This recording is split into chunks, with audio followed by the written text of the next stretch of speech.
Ladies and gentlemen, welcome back to the Barrett channel for a brand new video. Now, last year, 2020, on the 4th of February, very memorable time.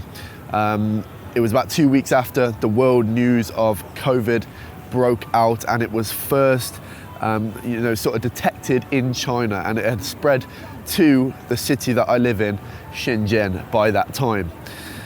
Anyway, I decided to go out and document it, and at the time I lived about an hour away from the center of the city, so I took the metro into the center to some of the busiest places in this city of 13 million people to give you a real on-the-ground look of what China and Shenzhen was like at that time. Today I'm going to be walking you around some of the busiest places in Shenzhen to give you sort of a feel of the atmosphere and to sort of dispel some of the rumors that are going on.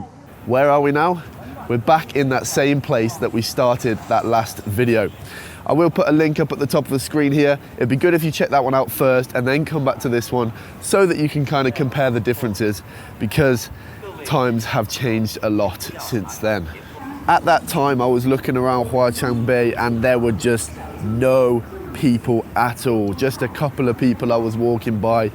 Everybody was taking the government's advice and staying inside because people were very concerned at that time about their safety and well-being.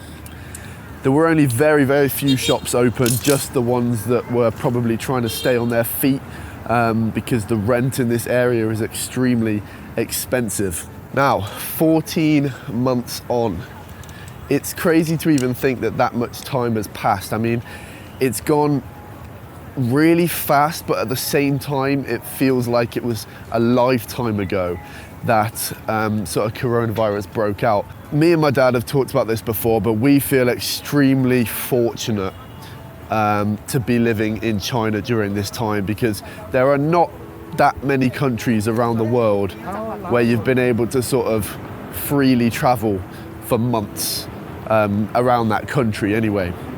International travel is obviously still a problem, but in China we've been able to travel extensively throughout the country with some troubles along the way, but fairly freely for, I would say, the past 9 months now.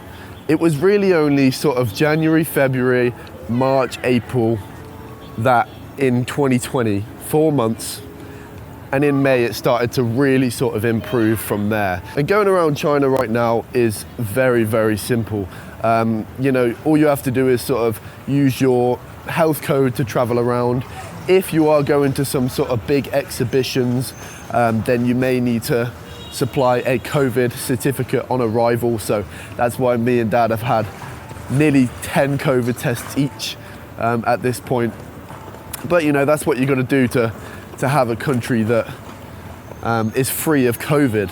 So it's not a big sort of problem to us to have to get a COVID test every now and again. Now let's have a little chat about mask wearing. So as you can see, I'm not wearing one. That's because now and for a long time it has not been compulsory to wear a mask outdoors. Only about, I would say, 40 to 50% of people wear a mask outdoors now in Shenzhen. In sort of third and fourth tier cities, it's less people that are wearing masks outdoors. My dad just went to Liuzhou and he said, almost nobody was wearing a mask over there. But then you can go to some cities and the percentage is much higher, which I guess is interesting, because it's more of, it's like a community influence. It's like a mob mentality. If everybody else is, then you feel like you should have to as well. So it's not compulsory to do so, other than when you're on public transport, and there are some shopping malls and things like that where they will tell you to wear a mask when you go inside, which is not a problem at all. People in inside spaces, especially on the metro, when the air is being circulated through the metro, you definitely want to be wearing a mask, especially on the metro. That is just common sense really, because that is one of the areas where it's like a petri dish for infections. So even if somebody hasn't got coronavirus and they've got like a cold, then you might catch it. So it's always good to be wearing a mask on the metro. I think people in China will be wearing a mask for years to come, some of them anyway, because they've got the memories of sort of SARS back in the day. And even since then, it's quite a normal thing in Asian culture for some people to wear a mask, especially if they are sick. You know, some people will wear masks on the metro for their entire life. That's just kind of Asian culture. As we know, in the Western world, wearing a mask is very strange for us, as I'm sure it's gotten a bit more normal since COVID, hopefully. But I remember sort of when it started spreading to Western countries, wearing a mask became political, which was a very strange political debate. But I won't go into that one, that's for a different video. It's very good to hear that at the moment all over the world vaccines are sort of being rolled out and more people are getting vaccinated. You know, in the UK they're doing very well with it. Both my sets of grandparents have had their first dose of their vaccine at least. My mum has also had hers, and even some of my friends that are a similar age to me have now had their vaccine. So I'm not sure what the percentage is in the UK, but it's getting there.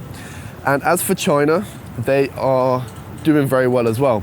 It's about a 10% of the population who have currently been vaccinated. You know, China have an enormous population that nobody can sort of conceptualize the number. You know, 1.4 billion is no joke. So it's going to take a little while to get the people vaccinated. But talking about vaccine exportation and vaccine rollout in China, my dad did a very in-depth video about the so-called vaccine diplomacy from China. So check that video out here. I'll drop a link up there and in the description, so you can sort of get a broader view on that.